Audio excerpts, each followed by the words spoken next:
Projeto de Lei N. 2013. DEP.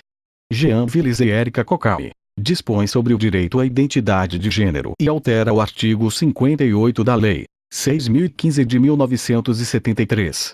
Lei João W. Negri, Lei de Identidade de Gênero. O Congresso Nacional decreta. Artigo 1º. Toda pessoa tem direito ao reconhecimento de sua identidade de gênero e ao livre desenvolvimento de sua pessoa conforme sua identidade de gênero e a ser tratada de acordo com sua identidade de gênero e, em particular, a ser identificada dessa maneira nos instrumentos que acreditem sua identidade pessoal a respeito do /s prenome /s, da imagem e do sexo com que é registrada neles.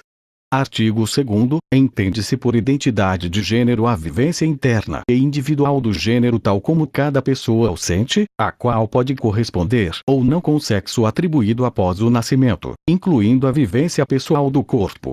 Parágrafo único. O exercício do direito à identidade de gênero pode envolver a modificação da aparência ou da função corporal através de meios farmacológicos, cirúrgicos ou de outra índole, desde que isso seja livremente escolhido, e outras expressões de gênero, inclusive vestimenta, modo de fala e maneirismos.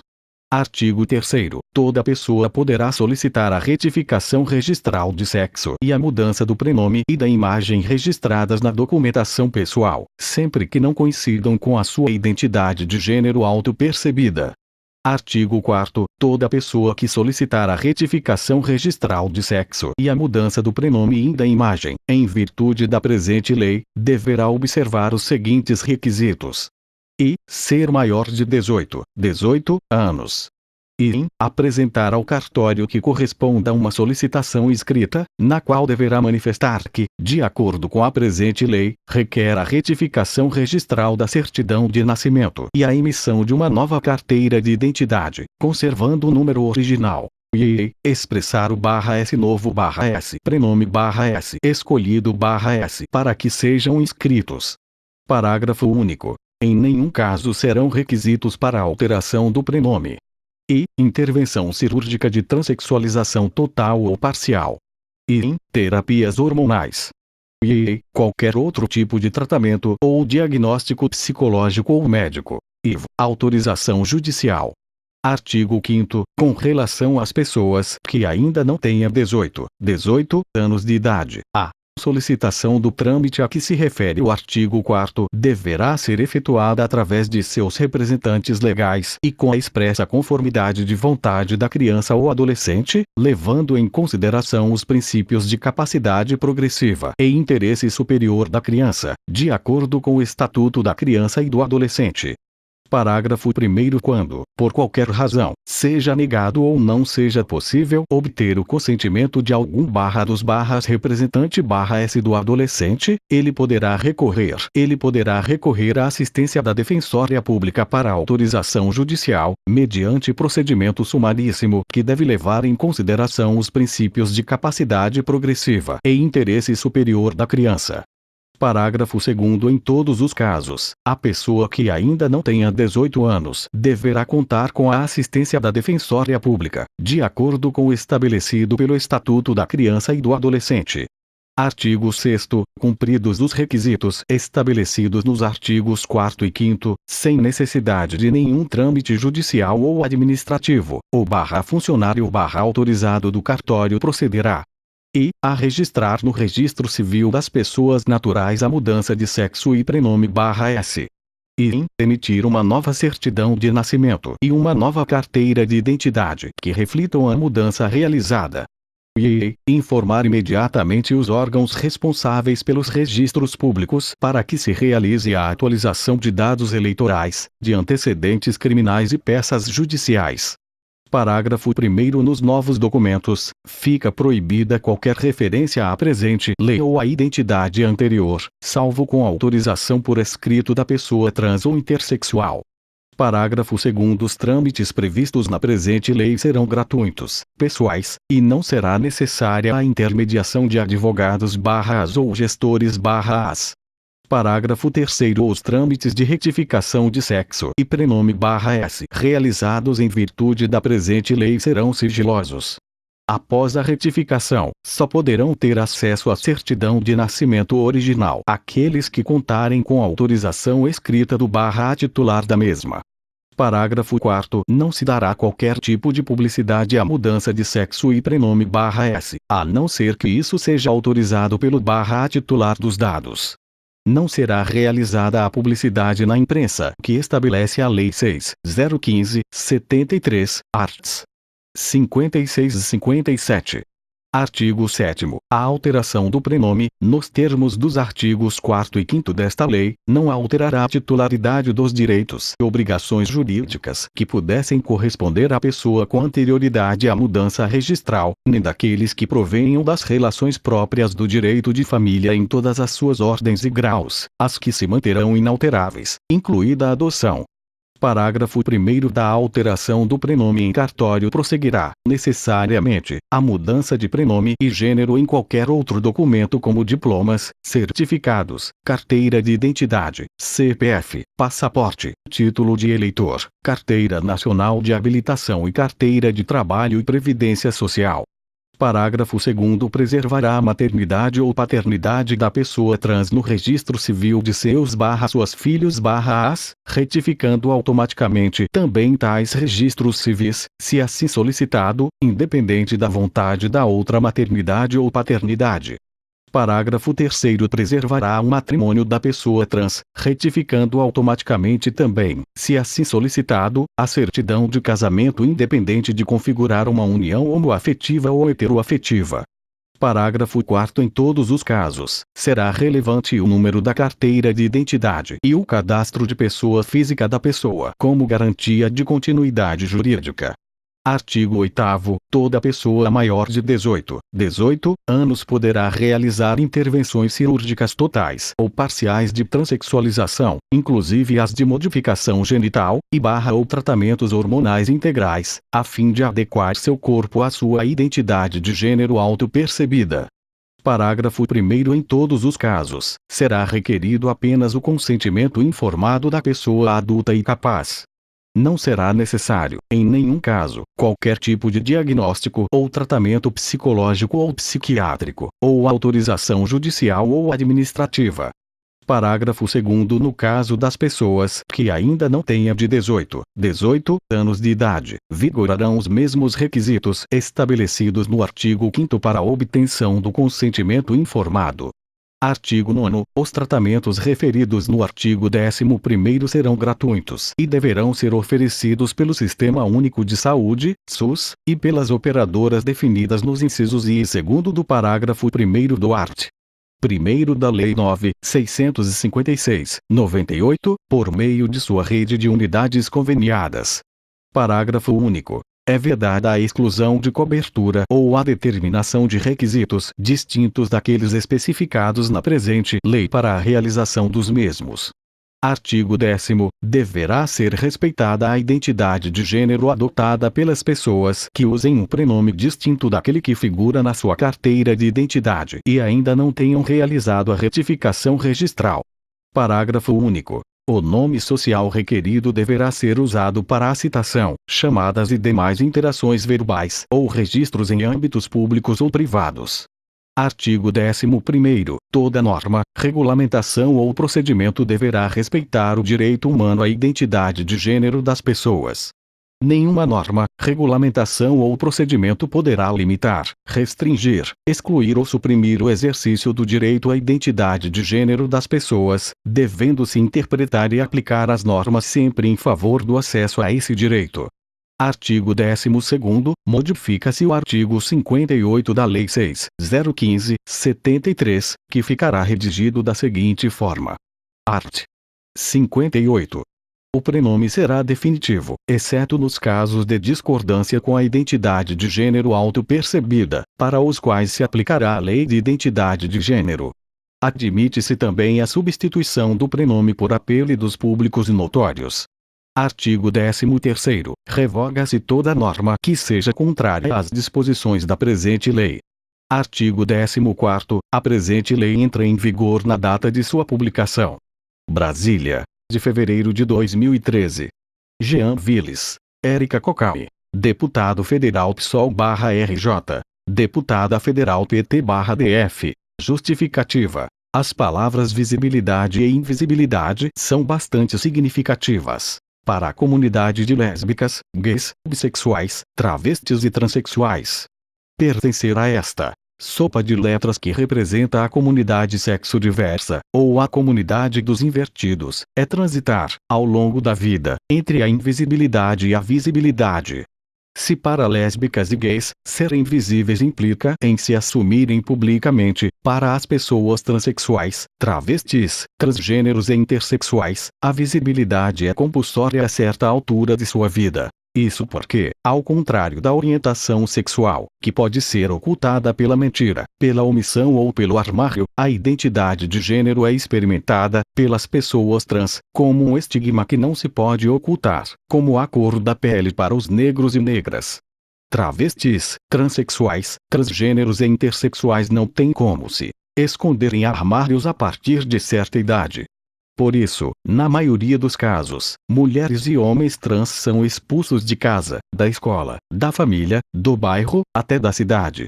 A visibilidade é obrigatória para aquele cuja identidade sexual está inscrita no corpo como um estigma que não se pode ocultar sob qualquer disfarce. E o preconceito e a violência que sofrem é muito maior.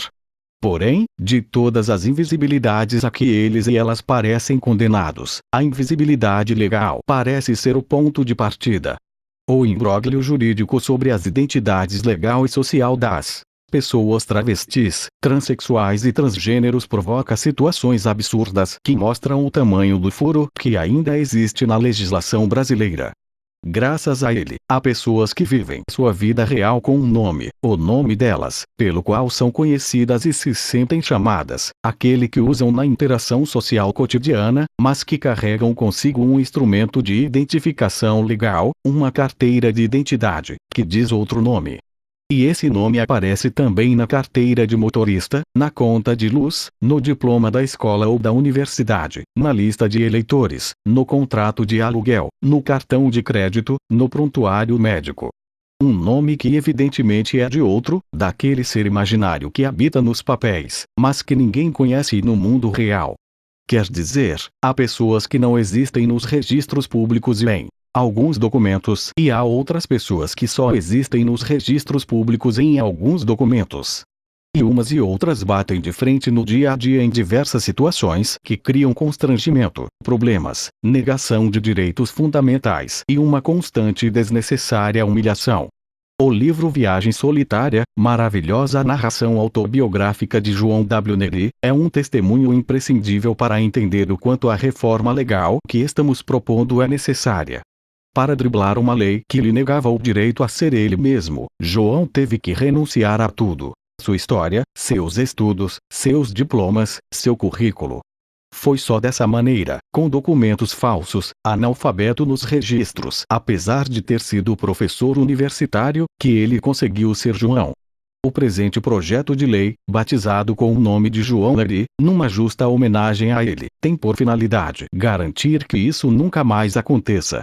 Se aprovado, garantirá finalmente o respeito do direito à identidade de gênero, acabando para sempre com uma gravíssima violação dos direitos humanos que ainda ocorre no Brasil, prejudicando gravemente a vida de milhares de pessoas.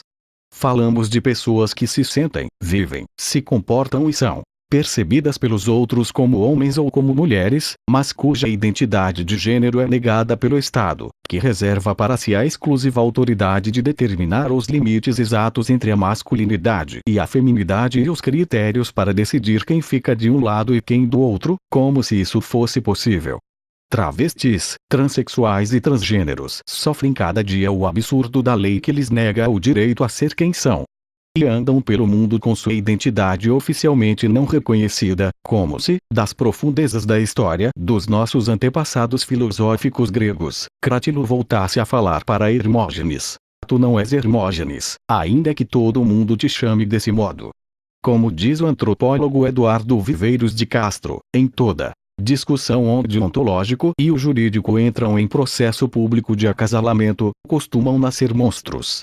No artigo intitulado No Brasil todo mundo é índio, exceto quem não é, ele traz à tona o debate sobre o reconhecimento oficial da /S identidade /S e sobre a pretensão da ciência, com maiúscula, e do Estado de estabelecer critérios pretensamente objetivos para legitimá-las, para distinguir a identidade autêntica da inautêntica, para dizer quem é o quê e quem não pode ser. Sobretudo, quem não pode. É sem dúvida difícil ignorar a questão, uma vez que o Estado e seu arcabouço jurídico-legal funcionam como moinhos produtores de substâncias, categorias, papéis, funções, sujeitos, titulares desse ou daquele direito, etc. O que não é carimbado pelos oficiais competentes não existe porque foi produzido fora das normas e padrões, não recebe selo de qualidade. O que não está nos autos, etc. Lei é lei, etc., diz o autor. Travestis, transexuais e transgêneros são, hoje, no Brasil, homens e mulheres sem selo de qualidade, sem o carimbo dos oficiais competentes. Pessoas clandestinas. Mas ser homem ou ser mulher é um atributo determinável por inspeção. Quem determina quem tem direito a ser João ou Maria? O que é um nome? As perguntas parecem mal formuladas. Não há como o Estado determinar por lei a autenticidade masculina dos homens ou a autêntica feminidade das mulheres. Parafraseando Viveiros de Castro, só é homem ou mulher quem se garante. Todavia, o imbróglio não termina aqui. Porque eles e elas, transexuais, travestis, transgêneros e intersexuais se garantem, sim, e lutam para serem reconhecidos /as, o Estado vem assumindo, aos poucos e a contragosto, essa realidade. Portarias, decretos e decisões administrativas de ministérios, governos estaduais, prefeituras, universidades e outros órgãos e instituições vêm reconhecendo furo na lei e vêm colocando em prática soluções provisórias sob um rótulo de nome social, definido, por exemplo, pelo MEC, como aquele pelo qual essas pessoas se identificam e são identificadas pela sociedade. Quer dizer, o Estado reconhece que um nome pelo qual essas pessoas se identificam e são identificadas pela sociedade não é aquele que está escrito na carteira de identidade, no CPF e no diploma da escola. Que a identidade oficialmente registrada é diferente daquela que a própria sociedade reconhece e os interessados reclamam para si. Como já dizemos, parece coisa de loucos, mas é a lei. No âmbito federal, o Ministério da Educação, o SUS, a Administração Pública Federal Direta e diversas instituições federais de ensino, entre outras entidades, já ditaram normas que garantem às pessoas travestis e transexuais o uso do nome social.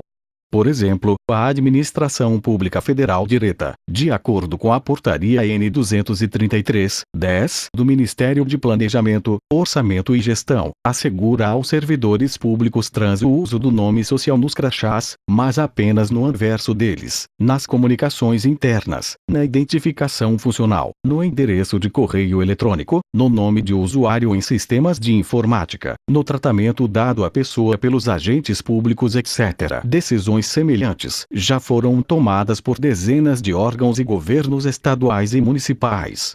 Cerca de 16 estados têm algum tipo de regulamentação no âmbito do Poder Executivo Estadual sobre o respeito ao uso do nome social de pessoas trans na administração pública. A identidade de gênero e o nome social das pessoas travestis, transexuais e transgêneros estão sendo reconhecidas, portanto, parcialmente e através de mecanismos de exceção. A dupla identidade está sendo oficializada. O Estado começa a reconhecer que existe uma discordância entre a vida real e os documentos. Esse estado de semi-legalidade das identidades trans cresce a partir de decisões diversas, carregadas de boa vontade, espalhadas pelo amplo território do público. São avanços importantes que devem ser reconhecidos, porque facilitaram a vida de milhares de seres humanos esquecidos pela lei, mas, ao mesmo tempo, evidenciam um caos jurídico que deve ser resolvido. Não dá para manter eternamente essa duplicidade e continuar fazendo de conta que estamos resolvendo o problema de fundo. Não estamos. O que falta, e é para agora, é uma lei federal que dê uma solução definitiva à confusão reinante. É o que muitos países têm feito nos últimos anos. O presente projeto, baseado na Lei de Identidade de Gênero argentina, recolhe a melhor dessas experiências. A lei proposta garante o direito de toda pessoa ao reconhecimento de sua identidade de gênero, ao livre desenvolvimento de sua pessoa conforme sua identidade de gênero e a ser tratada de acordo com sua identidade de gênero, identificada dessa maneira nos instrumentos que acreditem sua identidade pessoal. A identidade de gênero é definida no projeto com base nos princípios de hoje a Carta sobre a aplicação do direito internacional dos direitos humanos nas questões que dizem respeito à orientação sexual e à identidade de gênero. Estes princípios foram apresentados perante a Organização das Nações Unidas, ONU, em 2007 por uma comissão internacional de juristas, criada como consequência do chamamento realizado por 54 estados, no ano anterior, diante das gravíssimas violações dos direitos humanos da população LGBT que se registram no mundo inteiro. O documento dos princípios de hoje a Carta define a identidade de gênero como a vivência interna e individual do gênero tal como cada pessoa o sente, a qual pode corresponder ou não com o sexo atribuído após o nascimento, incluindo a vivência pessoal do corpo. O exercício do direito à identidade de gênero pode envolver a modificação da aparência ou da função corporal através de meios farmacológicos, cirúrgicos ou de outra índole, desde que isso seja livremente escolhido. Também inclui outras expressões de gênero, como a vestimenta, os modos e a fala. No mesmo sentido, o conceito de pessoa trans utilizado no presente projeto de lei é pessoa que nasceu num sexo biológico definido, mas se identifica no gênero oposto ao que se entende culturalmente como correspondente a tal sexo, o que abrange os conceitos de transexual, travesti e transgêneros. E o conceito de pessoa intersexual é pessoa que nasceu com sexo biológico indefinido, foi registrada e criada como pertencente a um determinado gênero, mas, neste caso em específico, não encontra identificação em tal. Partindo dessas definições, o projeto estabelece os mecanismos jurídicos para o reconhecimento da identidade de gênero, permitindo às pessoas a retificação de dados registrais, incluindo o sexo, o prenome e a imagem incluída na documentação pessoal.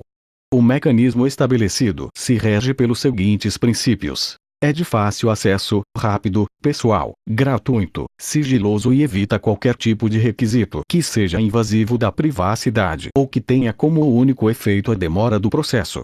Realiza-se no cartório, não requer intervenção da justiça e descarta a exigência de diagnósticos ou psicológicos ou psiquiátricos, a fim de evitar a patologização das identidades trans. Esse último ponto é fundamental. O mundo tem caminhado para a despatologização das identidades trans, tendo sido a França o primeiro país do mundo a dar esse passo, no ano de 2010. A campanha Stop Trans Pathologization 2012 tem adesões de entidades, acadêmicos e militantes de diversos países do mundo, inclusive o Brasil, e intenciona que o transexualismo e o transtorno de identidade de gênero seja desconsiderado enquanto patologia e transtorno mental no DSM-V, Diagnostic and Statistical Manual of Mental Disorders da American Psychological Association, que será lançado em 2012, e no CID-11, Classificação Estatística Internacional de Doenças e Problemas Relacionados com a Saúde da Organização Mundial de Saúde, que será lançado em 2015. Em consonância com a legislação comparada, a lei estabelece os critérios para assegurar a continuidade jurídica da pessoa, através do número da identidade e do registro da mudança de prenome e sexo no registro civil das pessoas naturais e sua notificação aos órgãos competentes, garantindo o sigilo do trâmite.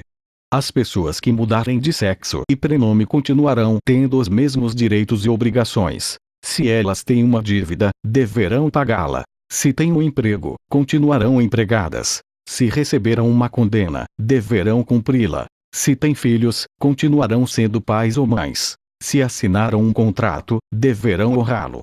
Os dados eleitorais, fiscais, de antecedentes criminais, etc., após a mudança, serão atualizados.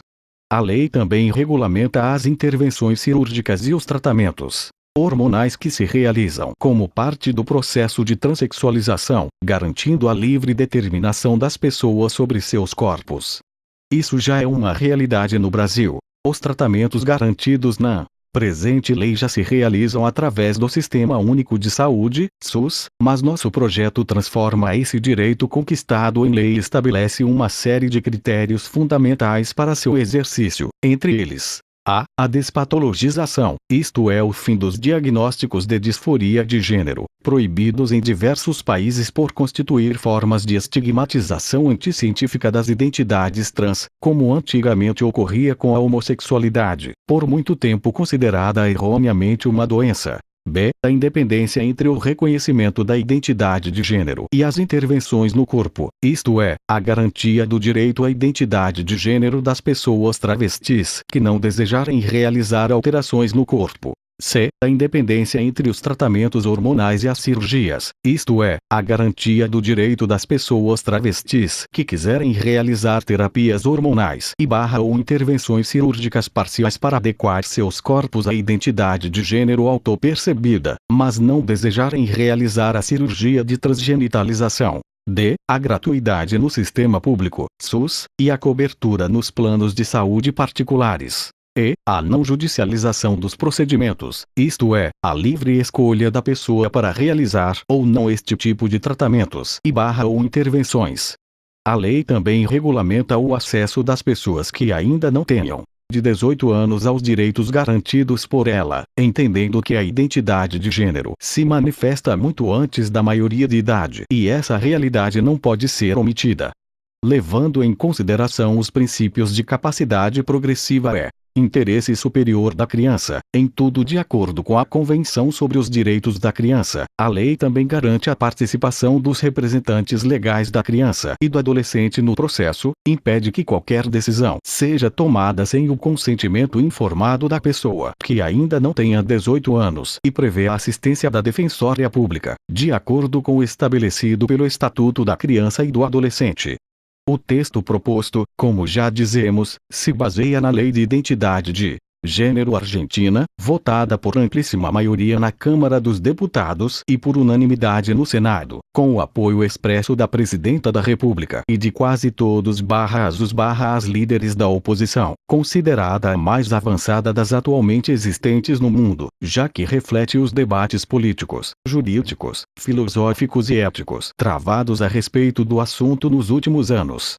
O projeto foi realizado com a colaboração e assessoria da ex-deputada federal argentina Silvia Augsburger, autora do primeiro projeto de lei de identidade de gênero que deu início ao debate naquele país, da ex-deputada federal Vilma Ibarra, que foi relatora da lei e responsável pelo seu texto final, e de ativistas da Federação Argentina de Lésbicas, Gays, Bissexuais e Trans, impulsionadores das reformas legais realizadas no país vizinho.